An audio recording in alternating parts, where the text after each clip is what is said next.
Quand j'étais en 7e année, un type a emménagé à côté de notre maison. Il avait l'air d'être un bon gars et personne n'avait rien d'autre que de bonnes choses à dire sur lui, mais j'ai toujours eu l'impression qu'il y avait quelque chose d'étrange chez lui. Je ne sais pas si c'était la façon dont il me regardait ou comment il me parlait, mais j'avais l'intuition qu'il était trop beau pour être vrai. Par exemple, parfois, il passait devant notre maison quand je jouais au basket dans l'allée et me demandait comment allait la vie.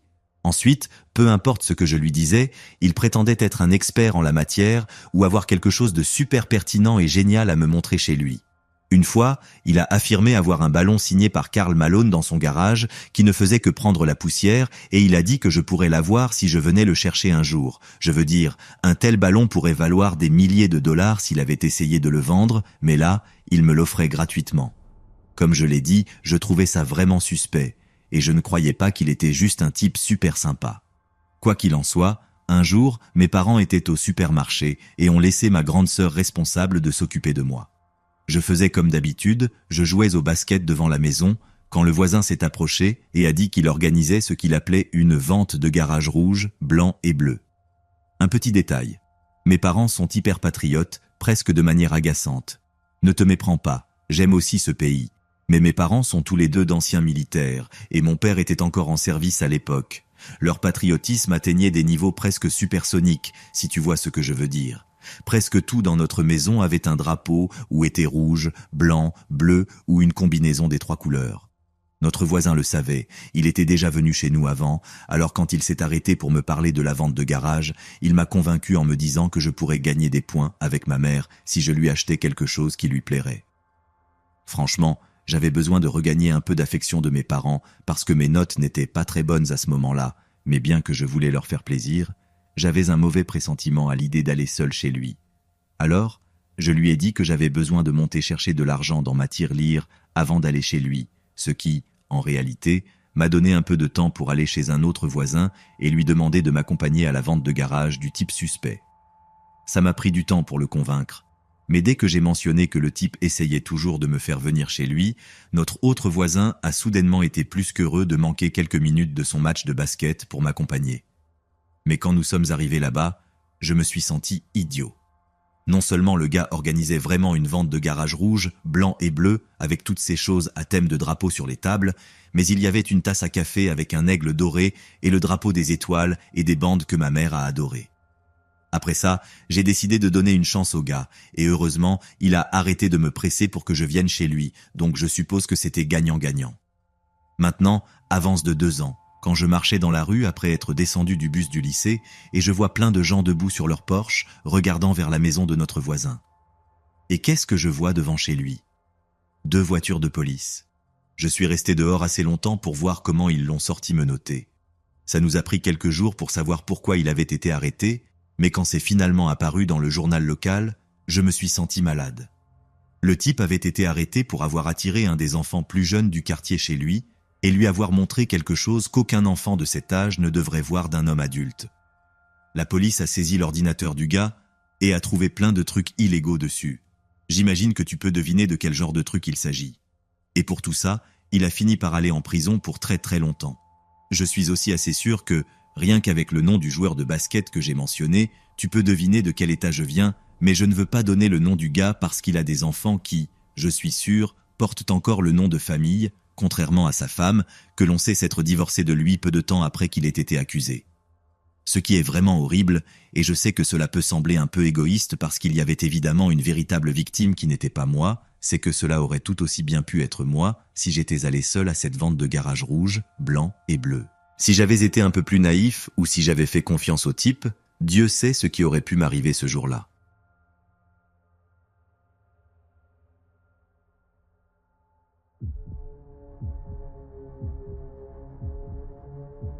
J'ai un appartement ici à Hell's Kitchen et la fenêtre de ma salle de bain donne directement sur la ruelle en bas et fait face à la fenêtre de l'immeuble adjacent au nôtre.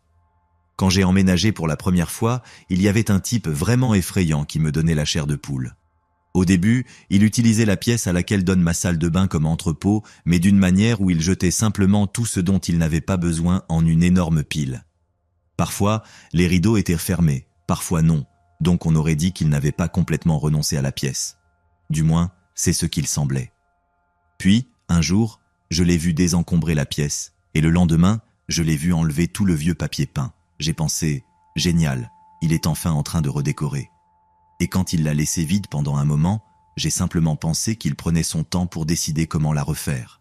Alors, un jour, je me lève pour aller au travail. Il est environ 6h30 du matin, et je suis à moitié endormi quand je regarde de l'autre côté de la ruelle, et je le vois complètement nu, en train d'écrire tout ce texte totalement illisible sur le mur, avec ce qui me semblait être de la peinture noire. Je suis resté là à regarder, me demandant « Mais qu'est-ce qu'il est en train de faire, bon Dieu ?» Quand soudain, il se retourne et me regarde directement, comme s'il savait que je l'observais. Immédiatement, je me suis baissé pour m'éloigner de la fenêtre, et quand j'ai enfin eu le courage de regarder à nouveau, il avait fermé les rideaux. Ces rideaux sont restés fermés pendant 3 ans avant qu'ils ne soient finalement ouverts à nouveau. Et la prochaine fois qu'ils l'ont été, j'ai vu ce qui semblait être une équipe complète de peintres et de décorateurs, nettoyant entièrement l'endroit, peignant les murs, arrachant les planches du sol et les remplaçant, tout le processus complet.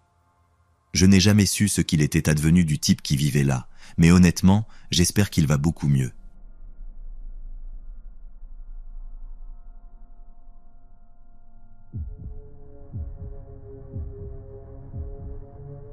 Ma femme et moi écoutons ta chaîne depuis l'année dernière et nous pensons que nous pourrions avoir une histoire qui s'intégrerait bien à ton contenu. Cela fait quelques années que nous avons quitté notre première maison, mais lorsque nous avons emménagé, nous avions pour voisin un vieux veuf vraiment sympathique. Il était à la retraite et passait la plupart de son temps dans son jardin à s'occuper des massifs de fleurs que sa femme avait laissés.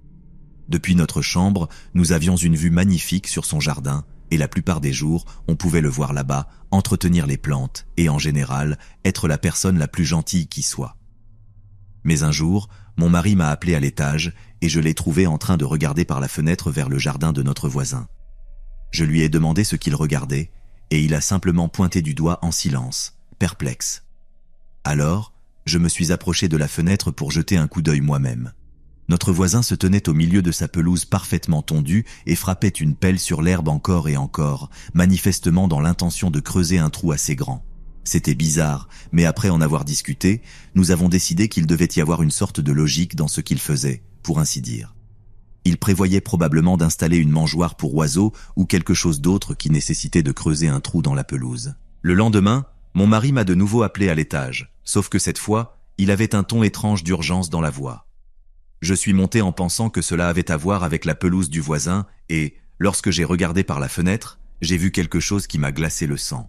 Le trou que notre voisin creusait était considérablement plus grand maintenant, et ce n'était pas un trou rond adapté pour un bain d'oiseau ou une mangeoire pour écureuil ou quoi que ce soit du genre. C'était clairement une tombe. Tu dois probablement te demander comment nous le savions, comment nous pouvions faire la différence entre une tombe et tout autre type de trou ou de tranchée qui pourrait avoir un but parfaitement normal. Le grand indice était la croix en bois que notre voisin avait plantée dans le sol à une extrémité. Presque immédiatement, mon mari est allé voir si tout allait bien et j'ai dû attendre environ 5 ou 10 minutes pour qu'il revienne. Dès qu'il a franchi la porte, je lui ai demandé ce que le voisin avait dit et il s'est simplement assis sur le canapé et a commencé à secouer la tête, me disant qu'il ne savait pas. J'étais tellement frustré. Comment se fait-il qu'il y soit allé et qu'il n'ait pas posé de questions sur la tombe qu'il avait creusée dans son jardin ? Mais mon mari a dit qu'il ne voulait pas lui faire comprendre que nous l'avions en quelque sorte espionné et que, lorsqu'il a fallu poser la question, il s'est senti très mal à l'aise et n'a pas pu le faire.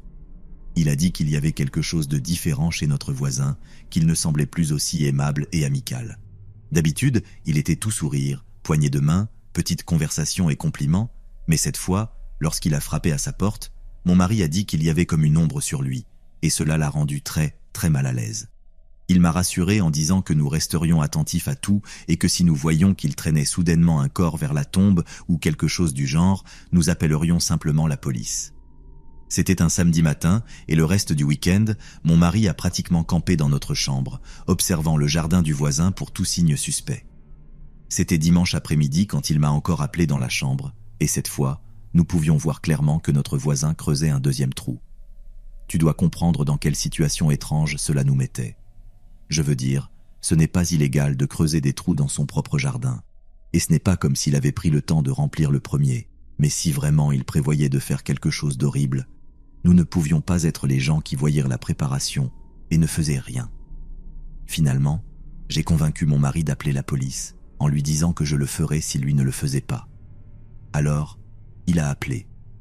Je l'ai regardé passer l'appel, et je l'ai vu dire à la personne à l'autre bout qu'il s'inquiétait du comportement de notre voisin parce qu'il creusait clairement des tombes dans son jardin. Comme je l'ai dit, il n'avait évidemment encore rien mis dedans, du moins nous ne l'avions pas vu, mais son comportement était clairement très inquiétant, alors nous avons pensé qu'il serait bon d'en parler à la police pour voir ce qu'ils en diraient. Mon mari est resté au téléphone pendant environ quelques minutes, disant des choses comme « Oui, d'accord, merci ». Et quand il a raccroché, il m'a dit qu'ils envoyaient une patrouille pour que des policiers puissent poser quelques questions à notre voisin. Nous ne voulions pas que ce soit évident que c'était nous qui avions appelé, mais nous voulions savoir ce que notre voisin allait dire à ce sujet. Donc, quand nous avons vu les policiers se garer devant sa maison, nous sommes descendus dans le garage pour écouter.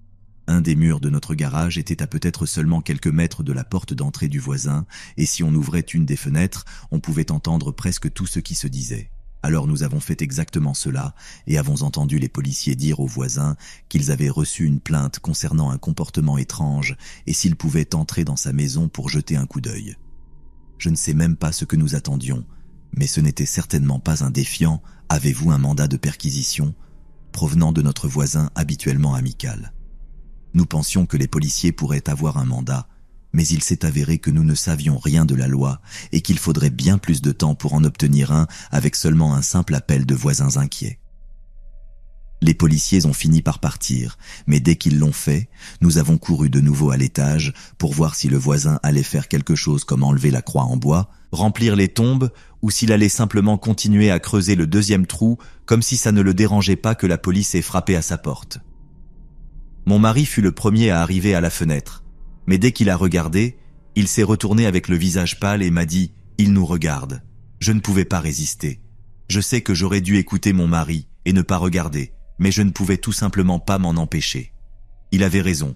Le type se tenait dans son jardin, juste à côté des tombes, et nous regardait par la fenêtre avec une expression de colère sur le visage. J'ai essayé d'agir de la manière la plus naturelle possible, feignant l'ignorance à propos de tout cela. Alors je lui ai souri et lui ai fait un signe de la main, puis j'ai tiré les rideaux pour qu'il semble que nous ne l'espionnions pas.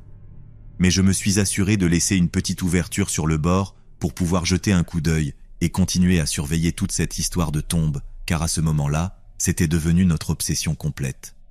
Le lendemain, quand nous nous sommes levés pour aller au travail, non seulement il y avait une autre croix en bois plantée dans le sol à la tête de la deuxième tombe terminée, mais le voisin travaillait sur une troisième. Puis, quand mon mari et moi sommes rentrés de nos travaux respectifs, notre voisin travaillait sur une quatrième. Nous ne pouvions pas arrêter de penser à comment tout cela allait se terminer. Et le pire, c'est quand l'idée s'est insinuée dans nos têtes que le type prévoyait de remplir la troisième et la quatrième tombe avec nous, puisqu'il avait visiblement une très bonne idée de qui avait appelé la police. Nous avons appelé la police de nouveau cette nuit-là et leur avons dit que nous étions vraiment inquiets de ce que notre voisin prévoyait. Et quand notre appel a été transféré à l'officier compétent, ils nous ont assuré qu'ils étaient en train d'obtenir un mandat de perquisition et qu'ils reviendraient chez le type dès qu'il serait signé par un juge. Le problème était que nous ne croyions tout simplement pas pouvoir attendre aussi longtemps et je sais avec certitude qu'il s'est produit des choses terribles pendant que des gens attendaient qu'un mandat de perquisition soit signé. C'est mon mari qui a suggéré que les policiers prennent contact avec un membre de la famille de notre voisin, s'ils en avaient un enregistré, et qu'ils lui demandent d'aller chez lui pour vérifier avant qu'il ne soit trop tard. Heureusement, nous pensons que c'est exactement ce qu'ils ont fait, parce qu'après environ une semaine d'inactivité totale de la part de notre voisin, mon mari a réussi à voir une personne plus jeune se diriger vers la maison du type avec un trousseau de clés à la main. Il lui a demandé si elle connaissait l'homme qui vivait là, et elle a dit que oui, que c'était la maison de son père, et qu'il ne s'était pas senti très bien dernièrement, donc il était allé chez eux pour se reposer quelque temps. Elle était juste venue chercher des vêtements et d'autres affaires pour les ramener chez elle. Nous ne croyons pas qu'elle ait su l'ampleur de ce que nous savions à propos de la situation, mais mon mari a dit qu'elle avait l'air fatiguée, vraiment fatiguée, alors j'ai imaginé que tout ce qu'elle savait sur l'état mental de son père l'avait vraiment épuisée. Environ un mois plus tard, il y avait une pancarte à vendre dans le jardin de devant, et une équipe de déménagement est apparue à l'extérieur, empaquetant les affaires du vieil homme avant de les charger dans un camion. Ensuite, quelques jours plus tard, une équipe de jardiniers est venue et a commencé à remplir et à recouvrir les tombes. Laisse-moi te dire, ils semblaient aussi effrayés que nous, Après cela, nous n'avons plus rien entendu sur l'affaire, et je comprends pourquoi mon mari n'a pas voulu insister auprès de la jeune femme pour obtenir des réponses, car elle semblait déjà au bord de l'effondrement. Certaines personnes disent que cela a dû être quelque chose de triste de voir un homme âgé perdre la tête de cette manière, mais je ne suis pas sûr qu'il perdait la tête, du moins pas de la façon dont les gens le pensent. Il semblait aussi lucide que d'habitude quand il a parlé à la police, et la manière dont il a déduit qui avait appelé, ou du moins fait une très bonne supposition, ne me suggère pas un esprit en déclin. En résumé, ce fut l'une des expériences les plus effrayantes et perturbantes de toute ma vie, une que je n'oublierai certainement jamais, et je resterai toujours avec cette question en suspens. Quelles étaient ses intentions avec ces tombes ?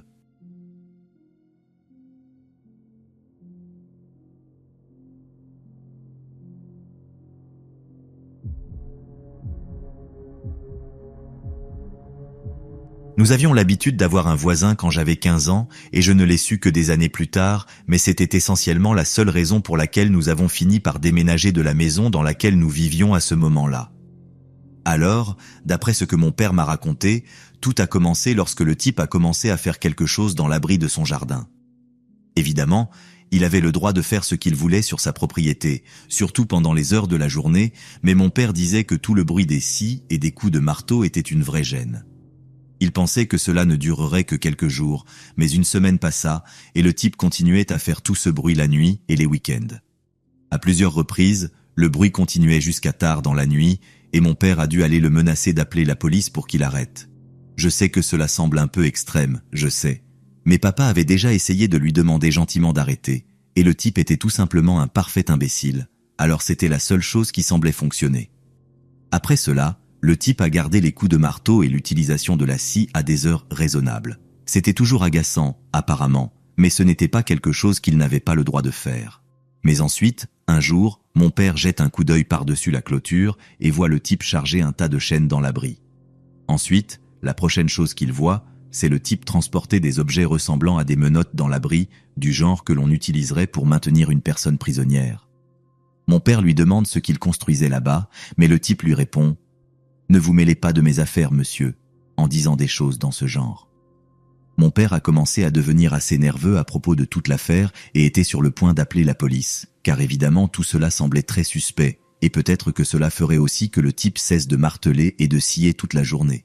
Mais il a quand même attendu une nuit de plus qu'il n'aurait dû, et c'est alors qu'il a entendu un cri provenant du jardin du voisin. Il dit que c'était l'un de ces cris glaçants, de ceux qui vous glacent le sang, et il est sorti dehors pour mieux entendre. Ensuite, il a entendu d'autres bruits, étouffés, venant de l'abri où le type construisait ce qu'il était en train de construire là-bas.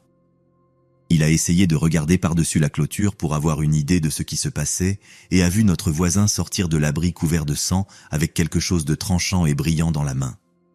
Juste avant qu'il ne referme la porte, mon père a dit qu'il avait aperçu quelqu'un attaché à une sorte de grande planche en bois. C'était tout. Mon père a couru à la maison, a appelé la police et leur a dit que quelque chose d'horrible se passait dans le jardin de notre voisin, qu'il construisait un genre de dispositif de torture ou quoi que ce soit, et qu'il pensait qu'il était en train de littéralement assassiner quelqu'un là-bas. Les policiers sont arrivés, mais ils ne sont pas entrés dans le jardin, ils sont juste repartis après avoir parlé au type. Mon père a rappelé la police et leur a demandé ce qu'ils pensaient, qu'ils devaient entrer dans cet abri immédiatement parce que quelque chose d'indescriptible se passait là-bas. Ils lui ont dit qu'ils ne pouvaient pas entrer dans la maison du type sans un mandat. Le voisin avait une main bandée et a affirmé que le sang était dû à un accident. Les policiers semblaient assez satisfaits de cette explication et étaient retournés au poste de police. Mais ils étaient en train d'obtenir un mandat de perquisition, car mon père avait dit qu'il avait vu un corps là-bas et en raison de l'urgence, cela pourrait peut-être ne prendre que quelques heures avant d'être signé par un juge. Alors, le lendemain, les policiers sont retournés à la maison du type vers 6 heures du matin et cela a réveillé mon père, car ils étaient littéralement en train de couper un cadenas sur la porte de l'abri. Mon père a observé toute la matinée, et écoute ça, ils ont sorti le corps qu'il avait vu dans cet abri. Sauf que ce n'était pas un corps, c'était comme l'un de ces mannequins et il était couvert de sang. Le type avait construit une sorte de table de torture dans son abri, mais en réalité, il n'avait rien fait à personne. Alors, le type a finalement reçu des excuses complètes du comté, car ils n'ont trouvé aucune preuve pour l'arrêter. Mais malgré tout, mon père n'aimait pas l'idée de vivre à côté de quelqu'un qui construirait quelque chose comme ça.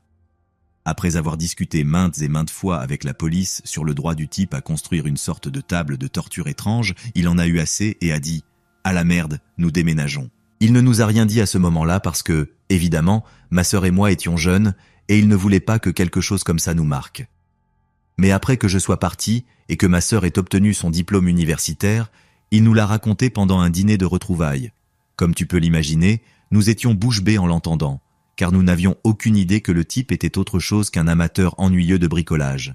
Cela a surgi parce que nous nous plaignions d'avoir dû changer d'école à cet âge, car ma sœur et moi avions perdu beaucoup de bons amis, et c'était horrible de devoir commencer dans une nouvelle école juste au moment où je commençais à m'adapter à la précédente. Il a pensé que tout cela nous semblerait justifié, pour que nous comprenions pourquoi nous avons dû déménager. Et honnêtement, je comprends. Je ne voudrais pas non plus vivre à côté d'un type comme ça.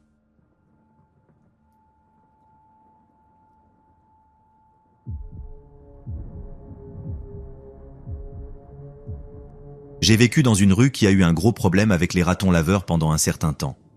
Ce n'étaient pas des ratons laveurs géants, c'était juste qu'il y en avait beaucoup. Je crois que peut-être un ou deux se sont introduits dans un garage à un moment donné et, ensuite, toute la famille était là, puis la famille élargie et puis tous leurs amis. C'était un chaos total la nuit avec eux qui faisaient du bruit et se battaient entre eux. Les choses en sont arrivées à un point où quelques bénévoles ont décidé d'appeler un exterminateur qui est venu avec une pile de pièges appâtés qu'il a placés dans tous nos jardins arrière, sauf celui du voisin. Selon lui, il n'en avait pas besoin. Maintenant écoute ça, après que les pièges ont été mis en place, le problème des ratons laveurs a disparu. L'exterminateur est revenu en espérant pouvoir se faire tout le crédit, sauf qu'aucun des pièges n'avait perdu son appât. Il était incroyablement confus par cela, car il pensait que c'était son poison qui avait fait que les ratons laveurs ne revenaient pas. Mais comme il n'avait perdu aucun de son produit, étant un bon type, il n'a facturé qu'environ 25% du prix initial, juste assez pour couvrir son temps et la location des pièges. Environ une semaine s'est écoulée et tout le monde était content que la paix et la tranquillité soient revenues la nuit. Mais ensuite, dans notre maison, nous avons commencé à sentir une odeur vraiment désagréable dans le jardin arrière. Je me souviens avoir cherché partout des signes de ratons laveurs morts, car je pensais que c'était ce que nous sentions.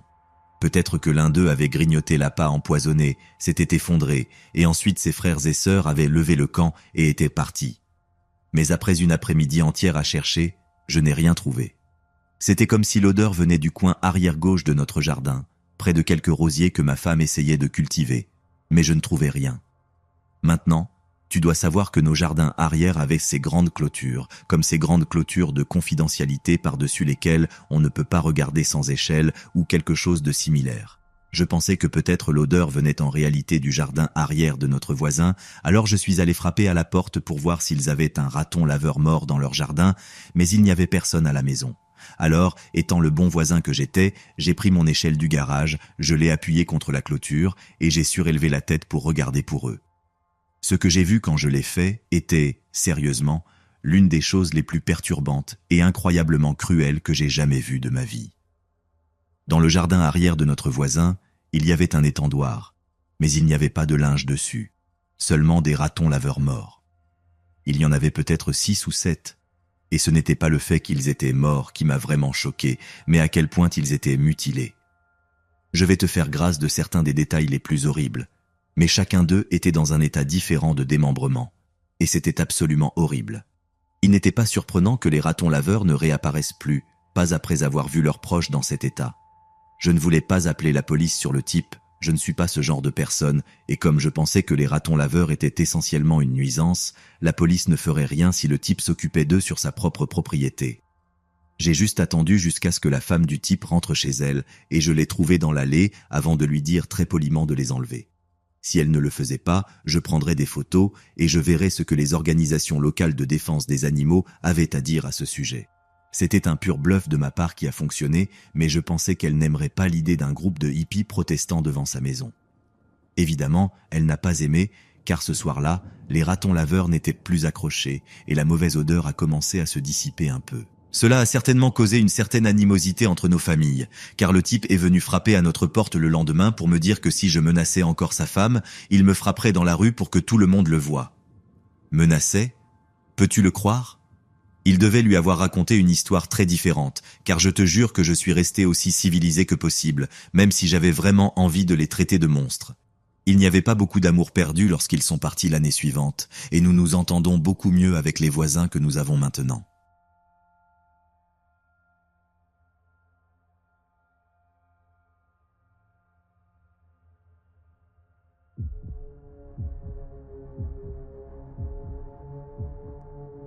En octobre de 1988, Peggy Carr, âgée de 41 ans, travaillait heureusement comme serveuse dans un restaurant de la petite ville d'Alturas, en Floride. Un jour, alors qu'elle travaillait, elle fut envahie par une sensation inhabituelle. Cela a commencé par un engourdissement dans les mains qui a progressé vers des douleurs dans les jambes. Lorsqu'elle informa son responsable qu'elle était trop malade pour continuer à travailler, elle commençait déjà à ressentir des douleurs aiguës dans la poitrine.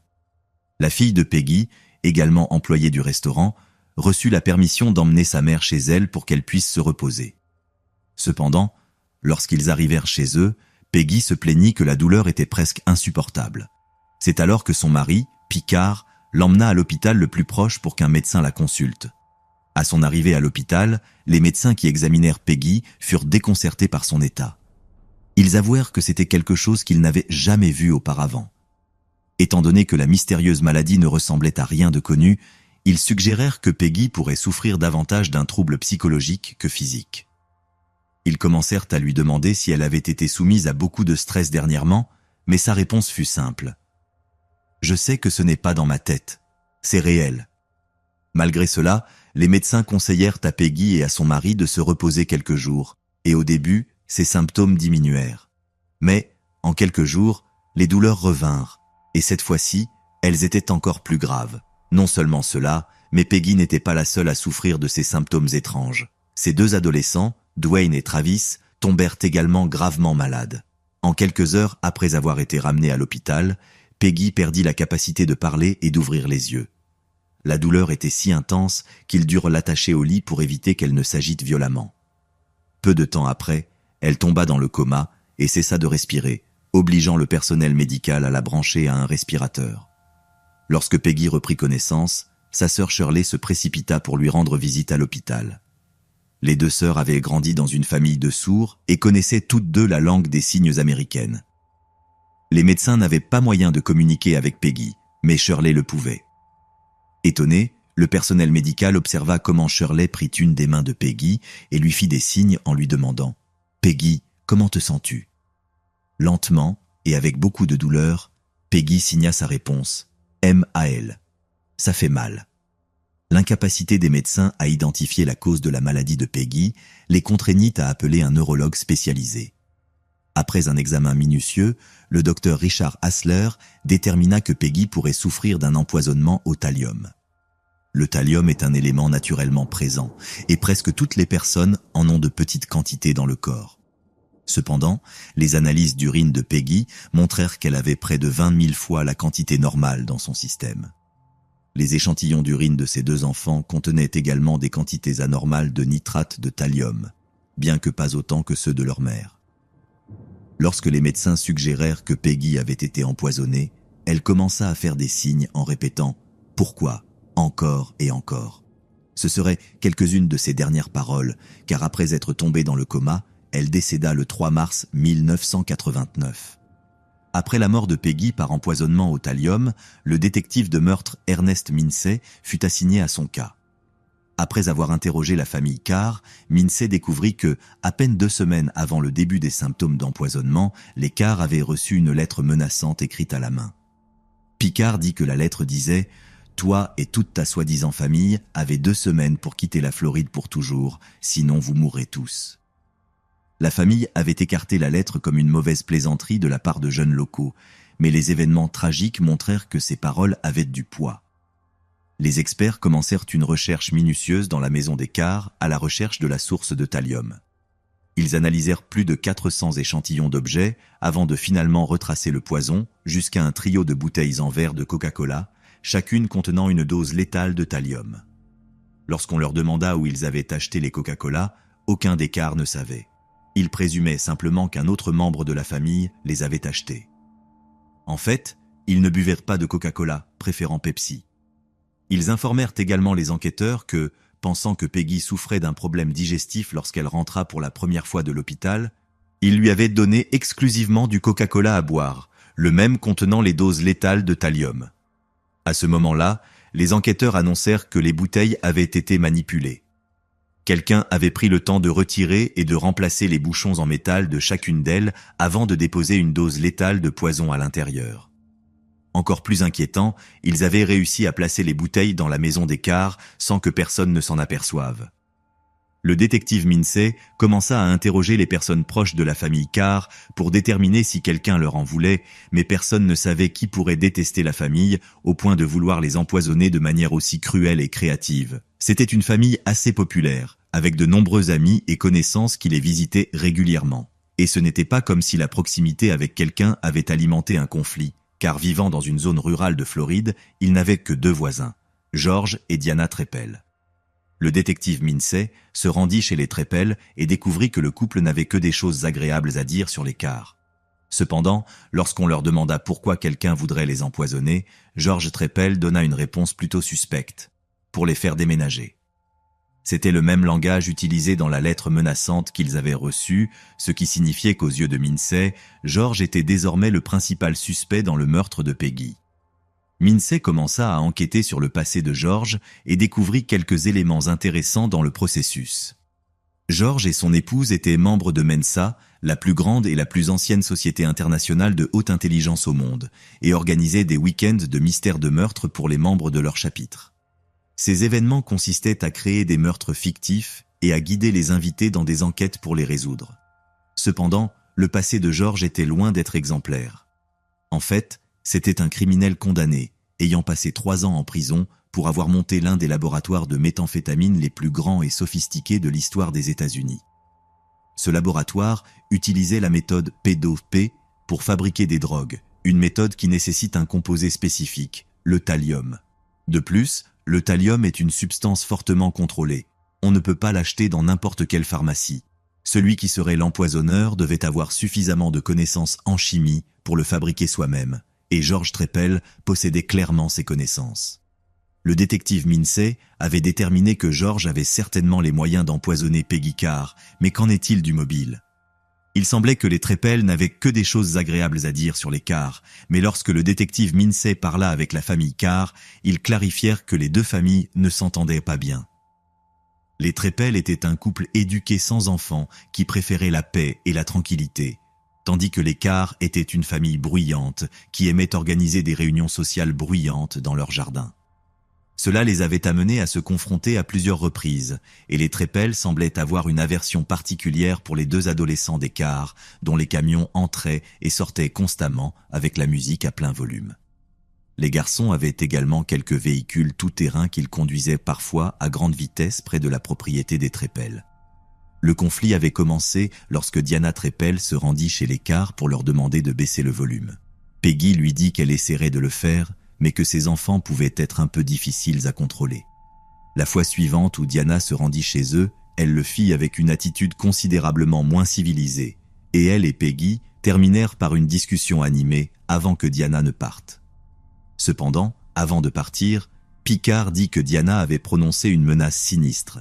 « Tu paieras pour cela, je te le dis, ce n'est pas fini. » Lorsque le détective Minsey confronta George Treppel avec cette information, George dut admettre que les Carr avaient volé la paix et la tranquillité dont les Treppel avaient bénéficié depuis leur arrivée dans le quartier. Avec les moyens et le mobile établis, Minsey devait maintenant prouver que George avait une connaissance approfondie des routines et de la disposition de la maison des Carr. Après tout, pour pouvoir entrer dans la maison et placer les bouteilles de Coca-Cola sans être vu, le coupable devait être quelqu'un qui pouvait observer la famille et connaître ses habitudes quotidiennes.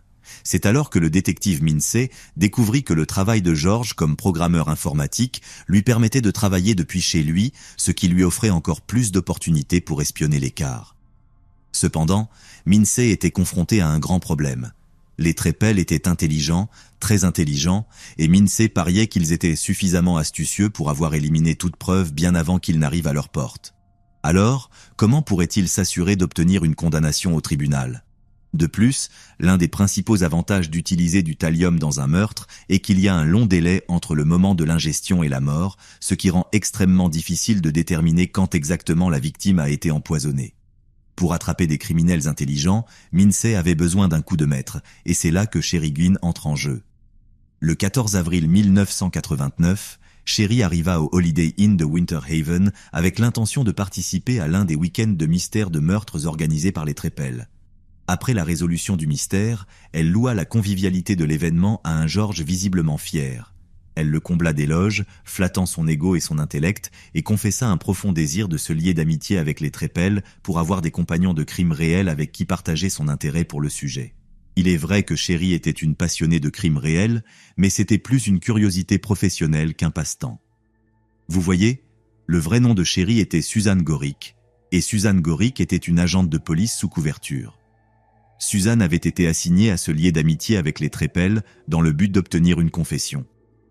Pour se préparer à la tâche, elle consulta Bill Hagmaier, du FBI, célèbre pour ses interrogatoires dans le couloir de la mort avec Ted Bundy. Le nom de code de l'opération sous couverture était Pale Horse, en référence délibérée au roman d'Agatha Christie où l'empoisonnement au thallium joue un rôle central. C'était une opération que certains pensaient ne durer que quelques semaines, mais qui prit en réalité plus d'1 an. Le plan était que Suzanne interprète un personnage coincé dans un mariage malheureux et abusif, que son mari lui interdisait de quitter. L'idée était que George éprouverait une profonde sympathie pour Sherry et se proposerait éventuellement de empoisonner son mari pour elle.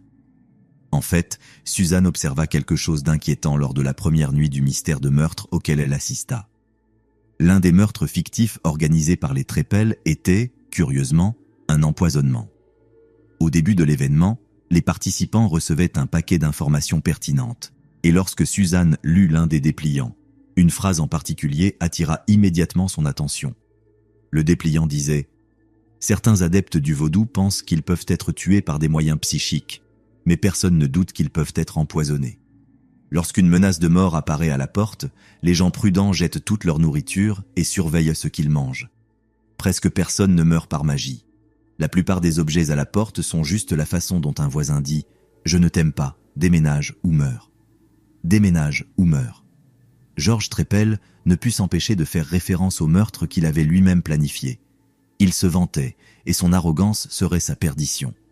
Grâce à son adulation incessante, George Trepel développa un goût instantané pour la personnalité de Sherry, et ils commencèrent bientôt à passer beaucoup de temps ensemble.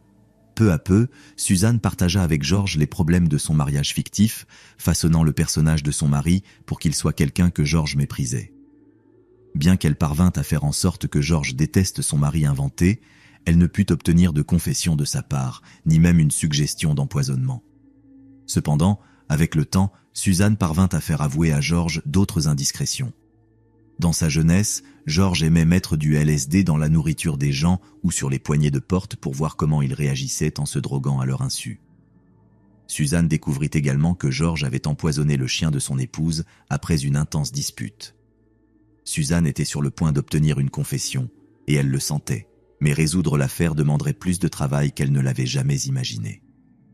Le grand tournant arriva finalement lorsque les Trepel dirent à Suzanne qu'ils prévoyaient de déménager. Cela donna à Suzanne une opportunité. Elle réussit à convaincre George de lui louer la maison pendant qu'il cherchait un acheteur. Ainsi, elle pourrait nettoyer un peu la maison, lui donner une couche de peinture ici et là, et peut-être obtenir un meilleur prix de vente. Cependant, dès que les Trepel déménagèrent, Suzanne commença à chercher toute preuve les reliant au meurtre de Peggy Carr.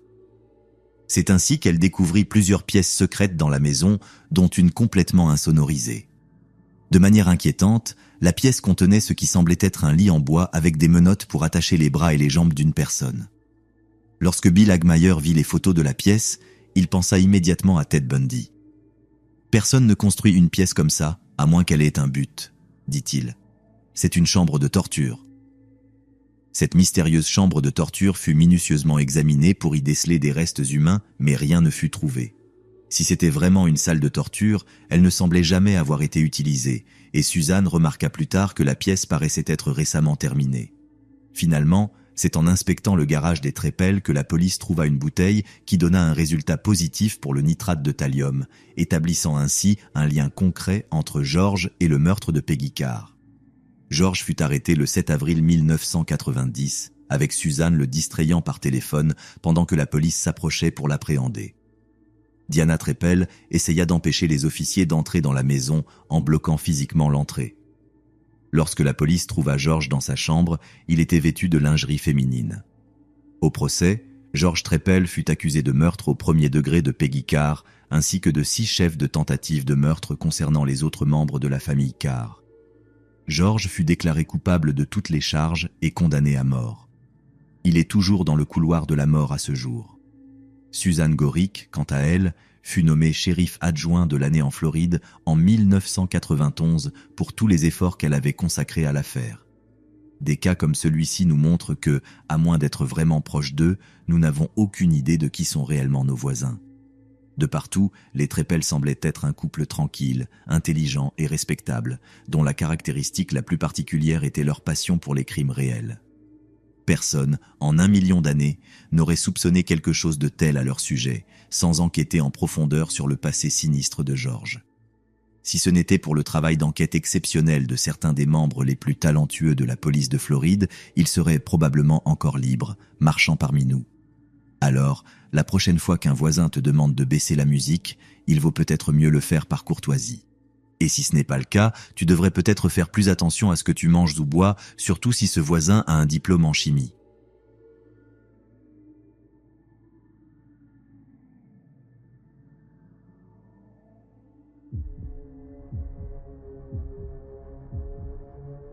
Le 9 février 2021, la police de Chickasha, Oklahoma, a répondu à un appel inquiétant au 911.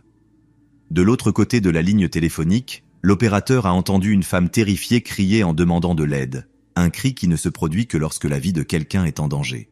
Lorsque les officiers sont arrivés à l'adresse, ils ont forcé l'entrée de la propriété et ont trouvé Léon Pi, âgé de 67 ans, mort sur le sol de la cuisine, avec sa petite fille de 4 ans gravement blessée près de lui. La petite fille de Léon est malheureusement décédée de ses blessures alors qu'elle recevait des soins d'urgence des paramédicaux, laissant comme unique survivante de l'attaque d'Elsie, l'épouse de Léon.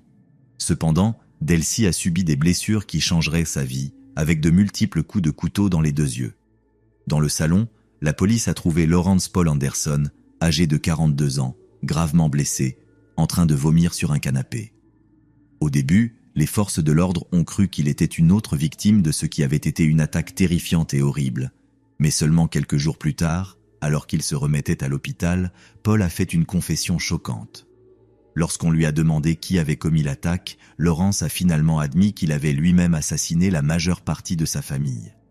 Mais ce n'étaient pas les seules personnes que Lawrence avait attaquées cette nuit-là, car quelques heures auparavant, il avait fait irruption dans la maison d'une voisine au 227 de l'avenue West Minnesota, avant de la tuer et de la démembrer. Après avoir poignardé Andrea Lynn Blankenship, âgée de 41 ans, jusqu'à la mort, Lawrence lui a retiré le cœur, l'a enveloppé dans du papier marron et l'a ramené chez lui pour faire quelque chose de indescriptiblement horrible avec. Vous voyez, il s'était proposé de préparer un repas de viande et de pommes de terre pour sa famille ce soir-là, et la viande en question était le cœur fraîchement retiré d'Andrea Blankenship. Lorsqu'on lui a demandé pourquoi il avait nourri sa famille avec le cœur de sa chère voisine, Lawrence a dit à la police qu'il l'avait fait, dans ses propres mots, pour libérer les démons. Alors que les experts médico-légaux examinaient une série de casseroles, poêles et ustensiles appartenant à la famille Pi, il est apparu qu'une terrible erreur judiciaire avait facilité les meurtres. Lawrence Anderson était un criminel condamné, et, au moment où il a arraché le cœur de sa voisine, il aurait dû purger une peine de 20 ans pour, entre autres choses, avoir agressé sa petite amie et posséder de la cocaïne avec l'intention de la distribuer. Cependant, après que Lawrence ait assisté à un programme de réhabilitation volontaire en prison, le gouverneur de l'Oklahoma, Kevin Stitt, a commué la peine en 9 ans, sur recommandation de la Commission des pardons et libertés conditionnelles de l'État. Puis, après une autre façade de bon comportement, Lawrence a été libéré après avoir purgé seulement 3 ans de ce qui aurait dû être une peine de 2 décennies. Lawrence a été libéré le 18 janvier 2021 et sa tante et son oncle se sont offerts pour l'héberger jusqu'à ce qu'il puisse se remettre sur pied. La tante et l'oncle n'étaient autres que Léon et Delcipi, les mêmes personnes que Laurence attaquerait brutalement après leur avoir donné à manger le cœur arraché de sa chère voisine. Le procureur du district du comté de Grady, Jason Hicks, a tenu une conférence de presse après l'arrestation de Laurence et a abordé l'indignation exprimée par le public en général. « Cela doit être traité par la législature », a-t-il déclaré, « et rapidement, avant qu'il ne soit trop tard, car d'autres personnes vont mourir à cause de ce genre de décision. Quand sera-ce suffisant ? Nous avons vu des réformes dans la justice pénale dans l'État de l'Oklahoma pendant plusieurs années, a ajouté Hicks, et dans le processus, nous avons mis la politique de libération des détenus au-dessus de la sécurité publique. L'objectif que nous nous sommes fixés en Oklahoma est de réduire la population carcérale sans tenir compte de nos citoyens, et ce n'est pas juste pour les gens de l'État de l'Oklahoma. Nous devons accepter cela. Lors de son audience préliminaire, lorsqu'on lui a demandé concernant la caution, Lawrence Anderson a dit au juge « Je ne veux pas de caution, votre honneur, je ne veux pas de caution », tout en essuyant ses larmes avec ses mains encore bandées. On l'a ensuite entendu murmurer « Oh Dieu, encore et encore », comme s'il réalisait seulement alors le crime horrible qu'il avait commis. Malgré ce qui semblait être un vif remords, Jason Hicks n'a trouvé aucune raison d'accorder une miséricorde supplémentaire et a déclaré lors de la conférence de presse quelques jours plus tôt « La peine de mort est sur la table ». Les parents de la fillette assassinée de 4 ans, Tasha Yates et Taranzo P., ont partagé leur douleur face à la mort de leur fille dans une interview radiophonique le 11 février. « Dites à vos enfants que vous les aimez », a déclaré Taranzo. « Faites tout ce que vous pouvez avec eux, car on ne sait jamais quand ils peuvent être arrachés à vous. »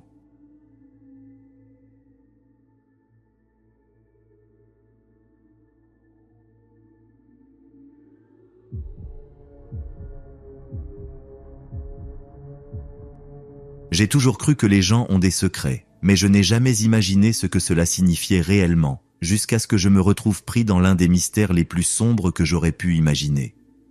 On pense souvent que les secrets sont de petits détails, des mensonges innocents qui n'ont pas beaucoup d'impact. Cependant, il existe certains secrets capables de transformer la réalité de ceux qui les découvrent, dévastant tout sur leur passage, ruinant des vies et détruisant des familles. Ces secrets sont bien cachés derrière des visages amicaux, derrière les portes fermées de maisons qui semblent aussi normales que n'importe quelles autres. C'est dans la maison juste à côté de la mienne que j'ai découvert la véritable obscurité qui peut se cacher derrière la façade la plus parfaite. Je m'appelle Liam, et ce que je suis sur le point de vous raconter est quelque chose que j'ai encore du mal à accepter. Un souvenir qui me hante même aujourd'hui. J'ai vécu avec cette histoire dans ma tête pendant des années. Et bien que j'essaie de la laisser derrière moi, les détails continuent de me hanter, comme une épine que je ne peux pas retirer. Voici l'histoire de comment j'ai vécu aux côtés d'un tueur en série sans même me rendre compte, de comment l'homme qui me souriait toujours cachait l'un des secrets les plus sombres et terrifiants que l'on puisse imaginer. Tout a commencé il y a quelques années, lorsque j'ai déménagé dans un petit village au Mexique. C'était un endroit paisible, presque idyllique. Les rues étaient bordées de maisons bien entretenues, chacune avec un petit jardin à l'avant. Il n'y avait pas de circulation, ni de bruit constant de la ville, seulement le chant des oiseaux et le vent entre les arbres. Ma famille et moi cherchions ce genre de tranquillité, cet espace pour vivre loin de l'agitation de la ville, et nous l'avons trouvé dans ce quartier. La première semaine après le déménagement, j'ai rencontré Fabian, mon voisin. C'était un homme d'une 50aine d'années, avec des cheveux courts et gris, toujours impeccablement habillé. Sa chemise à boutons était toujours repassée, ses chaussures cirées. C'était le genre de personne que, si vous le rencontriez pour la première fois, vous penseriez qu'il était un professeur à la retraite ou un comptable. Il avait un sourire amical et une manière de parler posée, calme, qui vous mettait immédiatement à l'aise. La première fois que nous nous sommes croisés, il m'a salué avec ce sourire qui semblait toujours présent sur son visage. « Bienvenue dans le quartier », m'a-t-il dit en tendant la main. Sa poignée de main était ferme mais pas agressive. Tout chez lui semblait calculé, mesuré. Rien dans son comportement ne donnait l'impression qu'il y avait quelque chose de déplacé. Rapidement, Fabian est devenu une figure constante dans nos vies. Il vivait seul dans sa maison, mais il se proposait toujours d'aider avec ce qui était nécessaire. Si quelqu'un avait besoin d'un outil, Fabian l'avait. Si quelqu'un ne savait pas comment réparer quelque chose, Fabian était le premier à offrir son aide. Mes parents l'adoraient et considéraient que c'était une chance d'avoir quelqu'un d'aussi serviable à côté. Il se souciait des autres, disait les bonnes choses et semblait sincèrement intéressé par la vie des gens. Pour ma part, je n'avais pas beaucoup de relations avec lui au début. Nous échangions quelques mots lorsque nous nous rencontrions dans la rue et parfois il m'invitait sur son porche pour boire une bière en discutant de tout et de rien. Ses sujets de conversation étaient toujours neutres, il ne rentrait jamais dans des détails personnels ni ne partageait beaucoup sur sa vie, mais cela ne me semblait pas étrange. Fabian était simplement un homme réservé, quelqu'un qui n'avait pas besoin de parler tout le temps de lui-même. Tout semblait normal pendant des mois. Fabian continuait sa vie tranquille, s'occupant de son jardin et maintenant sa maison en parfait état. Il n'y avait rien d'inhabituel. Ma famille et moi continuions notre routine quotidienne et le quartier restait aussi paisible que toujours. Cependant, de temps en temps, quelque chose me dérangeait. Il y avait quelque chose dans la manière dont Fabian évitait certains sujets, dans la façon dont il détournait la conversation quand on parlait de son passé ou de sa famille. Je ne pouvais pas exactement dire ce que c'était, mais chaque fois que je lui posais une question plus personnelle, il changeait de sujet avec une habileté qui frôlait l'inquiétant. Un jour, alors que j'étais assis sur le porche de ma maison, je le vis sortir avec une grande boîte qu'il portait avec beaucoup de difficulté. Je me levai pour lui offrir mon aide, mais je m'arrêtai en voyant son expression. Fabian, qui avait normalement une calme imperturbable, semblait tendu, presque nerveux. Je le vis mettre la boîte dans le coffre de sa voiture et partir rapidement, sans saluer, ce qui n'était pas dans ses habitudes. Je n'y prêtais pas trop attention à ce moment-là, mais quelque chose en moi me disait qu'il y avait quelque chose de suspect dans cette scène. Quelques mois plus tard, les choses commencèrent à changer. J'avais commencé à entendre parler dans les nouvelles d'une série de disparitions dans les villes voisines. Au début, je n'y prêtais pas beaucoup d'attention. Les médias étaient toujours pleins de mauvaises nouvelles, et il n'était pas rare d'entendre parler de crimes ailleurs. Cependant, au fil des semaines, je me rendis compte que les disparitions se produisaient de plus en plus fréquemment et de plus en plus près de notre petit village. Des jeunes, principalement des femmes, disparaissaient simplement sans laisser de traces. La police n'avait pas de piste claire et les rumeurs commençaient à se répandre. Une nuit, alors que nous dînions à la maison, ma mère mentionna combien elle était inquiète pour les disparitions. Elle dit que la police avait commencé à poser des questions dans les quartiers voisins, cherchant toute information qui pourrait les aider à résoudre l'affaire.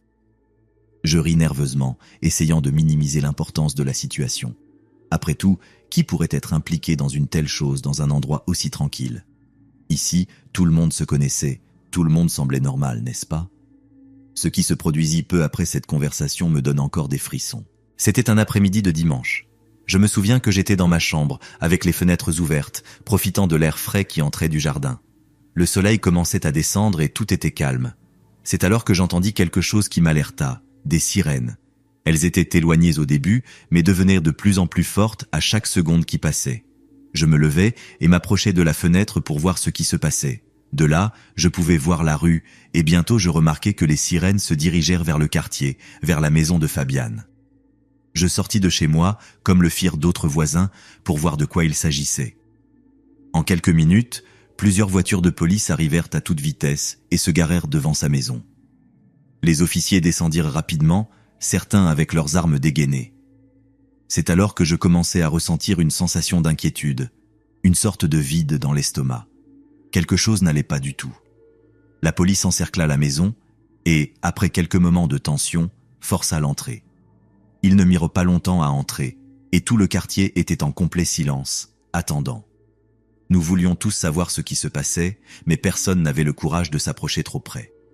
Les murmures commencèrent à se répandre parmi les voisins, tandis que les officiers entraient et sortaient de la maison, apparemment à la recherche de quelque chose ou de quelqu'un. Après ce qui sembla des heures, la police sortit, mais Fabian n'était pas avec eux. Il n'avait trouvé personne à l'intérieur de la maison. C'est à ce moment-là que je compris que quelque chose de très grave se passait, et que notre voisin aimable avait beaucoup plus à cacher que ce que nous avions imaginé. Les jours suivants furent un tourbillon de rumeurs et de spéculations. La police continuait de venir et de partir, cherchant des indices, interrogeant les voisins, mais personne ne savait rien de concret. J'étais sous le choc.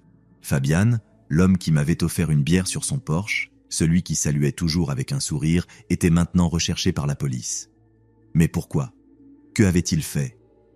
Personne ne savait avec certitude, mais quelque chose dans la façon dont les officiers parlaient laissait entendre qu'il ne s'agissait pas d'un simple malentendu. Finalement, après plusieurs jours de spéculation, les nouvelles commencèrent à sortir, et la vérité était bien pire que ce que nous aurions pu imaginer. Fabien n'était pas simplement un voisin aimable, c'était un tueur en série.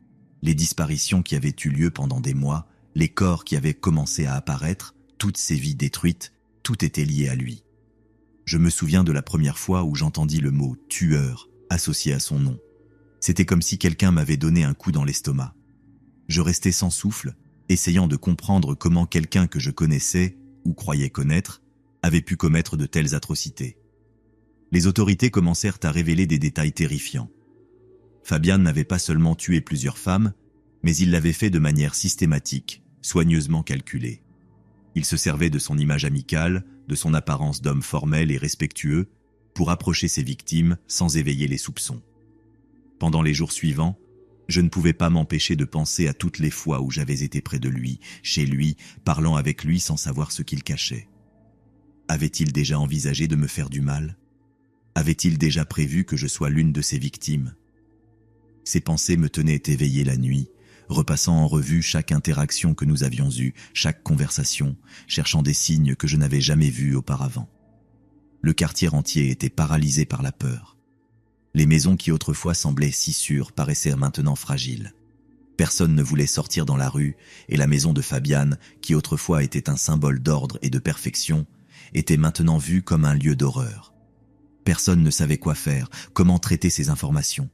Il était passé du voisin modèle au méchant de nos cauchemars, tout cela en quelques jours. Finalement, quelques jours plus tard, la police l'a retrouvé. Fabian avait fui, sachant que son temps était compté. Ils l'ont trouvé dans un village voisin, caché dans une maison abandonnée.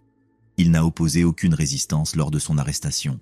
Il s'est simplement rendu, comme s'il savait qu'il n'y avait pas d'issue. Les nouvelles de sa capture ont apporté un certain soulagement au quartier, mais le mal était déjà fait. La confiance que nous avions envers les gens autour de nous était brisée.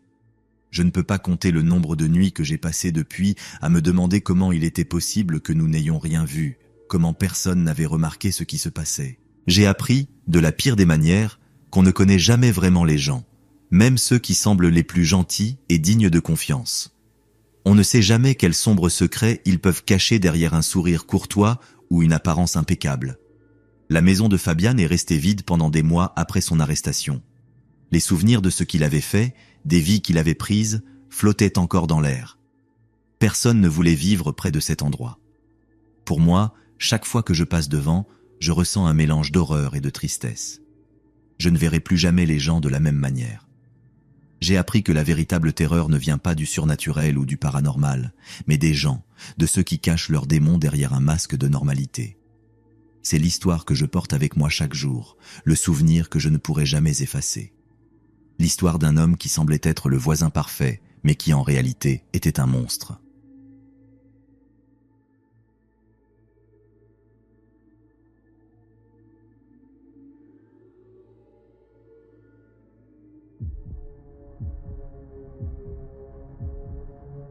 Je n'ai jamais pensé que je dirais ça à voix haute, mais mon voisin veut vraiment me tuer. Ce n'est ni une exagération ni une métaphore. Il a clairement laissé entendre à plus d'une reprise qu'il voulait en finir avec moi. Et le plus terrifiant, c'est que je ne sais ni quand, ni comment, ni pourquoi exactement. Je sais juste qu'il l'a dit, qu'il l'a insinué, et, le pire de tout, qu'il l'a démontré par des regards, des gestes et des silences prolongés qui me font douter si ce récit est réel ou simplement une partie d'un cauchemar dont je ne peux pas me réveiller. Tout a commencé de manière assez innocente. Au début, je pensais seulement que c'était une personne étrange, l'une de celles avec qui il est impossible d'avoir une conversation normale sans ressentir une gêne inhabituelle. Je vis dans un petit village en Belgique, où les choses sont généralement calmes, presque ennuyeuses. Les rues sont étroites, bordées de maisons aux toits inclinés, celles qui ressemblent à des maisons de contes anciens. La plupart des gens se connaissent, mais il y a une limite à l'intimité que tout le monde respecte. Personne ne se mêle des affaires des autres, et j'ai toujours trouvé que c'était l'un des meilleurs aspects de la vie ici. Mon voisin, cependant, a toujours été une exception. Je n'ai jamais vraiment compris ce qui se passait dans sa tête, mais dès le jour où je l'ai rencontré, j'ai su que quelque chose n'allait pas. Ce qui m'a frappé en premier, c'était son regard. Il y avait quelque chose dans ses yeux, un éclat étrange, comme s'il pesait toujours soigneusement tes mots et tes mouvements. Chaque fois que nous nous croisions, il me fixait, comme s'il attendait que je dise quelque chose, que je commette une erreur qui lui donnerait une raison d'agir. À l'époque, je n'y prêtais pas attention. Je pensais qu'il était simplement bizarre, l'un de ces solitaires qui préfèrent rester à l'écart. C'était un après-midi froid d'hiver quand je l'ai vu pour la première fois. Il était debout devant sa maison, regardant vers la mienne. Il ne faisait rien, il se tenait simplement là, immobile. Je pensais qu'il attendait peut-être quelqu'un, mais non. Après un moment, je me suis approché et lui ai demandé si tout allait bien. Il m'a regardé avec un sourire qui n'atteignait pas ses yeux et a simplement murmuré quelque chose d'inintelligible. Je n'y ai pas réfléchi davantage et je suis rentré chez moi. À partir de ce jour, nos interactions sont devenues de plus en plus étranges. Avec le temps, des choses ont commencé à se produire qui m'ont rendu plus nerveux. Une nuit, vers 2 heures du matin, j'ai entendu des coups forts sur le mur que nous partagions. Je pensais que quelque chose était tombé ou qu'il déplaçait des meubles. Ce n'était pas inhabituel d'entendre des bruits de temps en temps dans un quartier aussi tranquille, mais cette fois, les coups ont continué pendant plusieurs minutes. C'était comme s'il frappait délibérément avec quelque chose de lourd, avec un rythme constant et agaçant. Je me suis approché du mur et j'ai donné quelques petits coups pour lui faire savoir qu'il y avait quelqu'un de l'autre côté, espérant qu'il s'arrêterait. Mais il n'a pas cessé. Les coups sont devenus plus forts, plus violents, jusqu'à ce qu'il s'arrête soudainement, laissant place à un silence absolu. Le lendemain matin, j'ai décidé d'aller lui parler. Je n'aime pas la confrontation, mais ces coups m'avaient tenu éveillé, et le lendemain, je devais travailler. Alors, je suis allé chez lui et j'ai sonné à la porte. Il a mis quelques secondes à ouvrir, et quand il l'a fait, il était là, debout, avec ce même regard froid. Je lui ai demandé s'il avait bougé quelque chose la veille au soir, et sa réponse a été encore plus étrange que ce à quoi je m'attendais. « Je m'entraînais, c'est tout », m'a-t-il dit, sans plus de détails. « Tu t'entraînais à quoi ?» lui ai-je demandé, avec un rire nerveux, essayant de ne pas paraître accusateur. « Tu verras bien », a-t-il répondu avant de me claquer la porte au nez. Ce fut le premier moment où j'ai ressenti une véritable pointe de peur. Il y avait quelque chose dans son ton, dans la façon dont il me regardait, qui m'a glacé le sang. Mais malgré tout, j'ai essayé de rationaliser la situation. Je pensais qu'il était peut-être simplement une personne excentrique, quelqu'un qui prenait plaisir à intimider les autres parce qu'il ne savait pas comment interagir normalement. Après tout, il n'avait rien fait de directement menaçant. Juste des paroles vagues et un comportement étrange. Mais tout a changé un après-midi de printemps. J'étais dans le jardin, en train de m'occuper des plantes, quand soudain, je l'ai vu debout près de la clôture qui séparait nos maisons. Je ne l'avais pas entendu approcher, ce qui était étrange parce que le gravier dans son jardin faisait toujours du bruit quand quelqu'un marchait dessus. Il était juste là, à m'observer, les mains dans les poches de son manteau, malgré la chaleur. J'ai levé les yeux et je lui ai fait un signe de tête en guise de salut. Il n'a pas répondu. Il est simplement resté là, me fixant, comme s'il évaluait chacun de mes mouvements. Finalement, il rompit le silence. « Tu sais que je vais te tuer, n'est-ce pas ?»« Zrenia » me dit-il avec un calme glaçant. Au début, je ne savais pas comment réagir. Je pensais peut-être que je n'avais pas bien entendu ou qu'il plaisantait d'une manière tordue. « Qu'as-tu dit ?» lui demandai-je, sentant un nœud se former dans mon estomac. « Je vais te tuer », répéta-t-il, sans élever la voix. « Ce ne sera pas aujourd'hui, mais ce sera bientôt, et tu ne pourras rien y faire. » Je le regardais, sans savoir quoi dire. Son expression était tellement neutre, dépourvue d'émotion, qu'un instant, j'ai pensé que je rêvais, que cela ne pouvait pas être réel.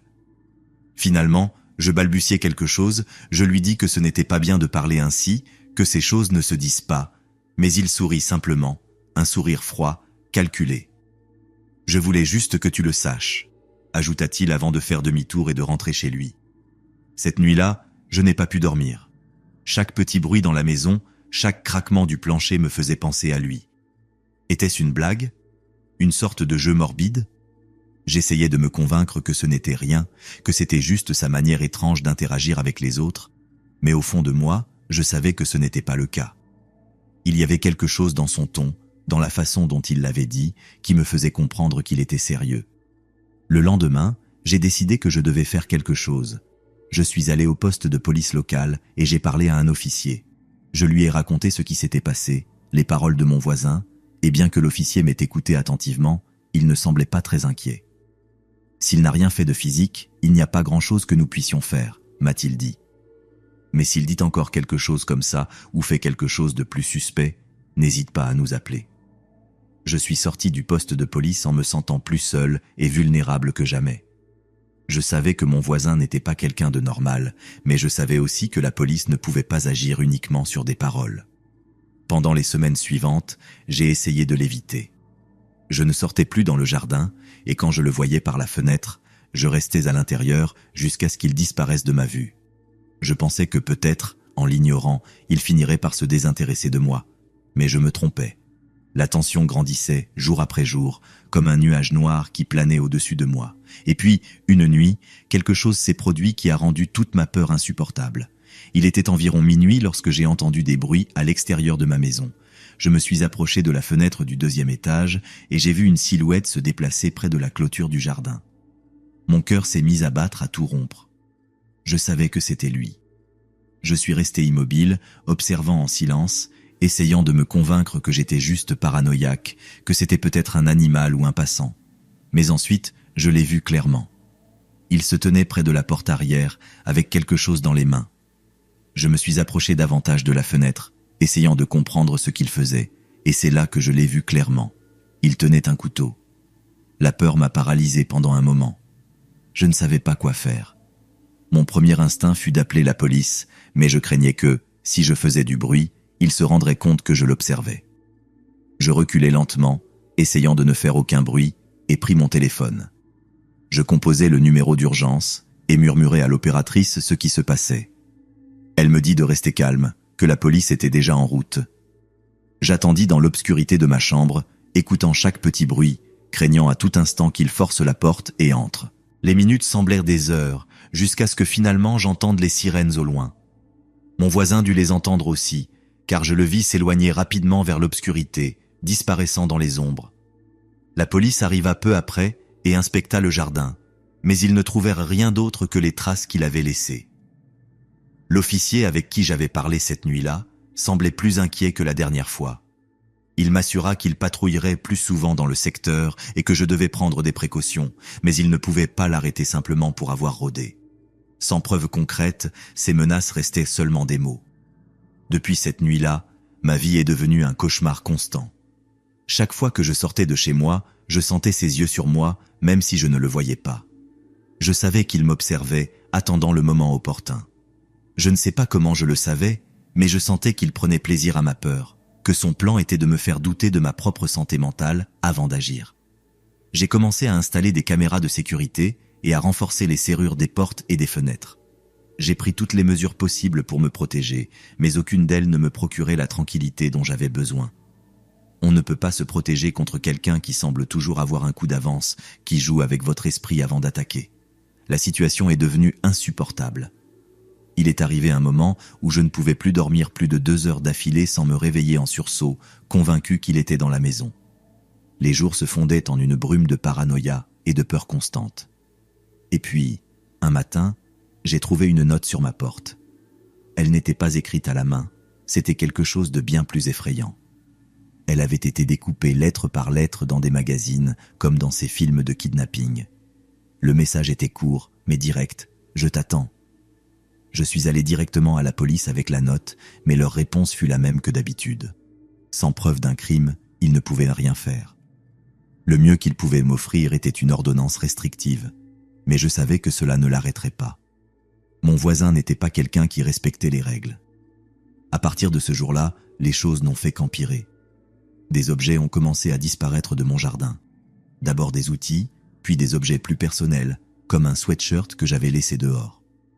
Tout ce qu'il faisait semblait être conçu pour me rendre vulnérable, comme s'il testait mes limites, attendant que je commette une erreur. À ce jour, il continue de dire qu'il va me tuer.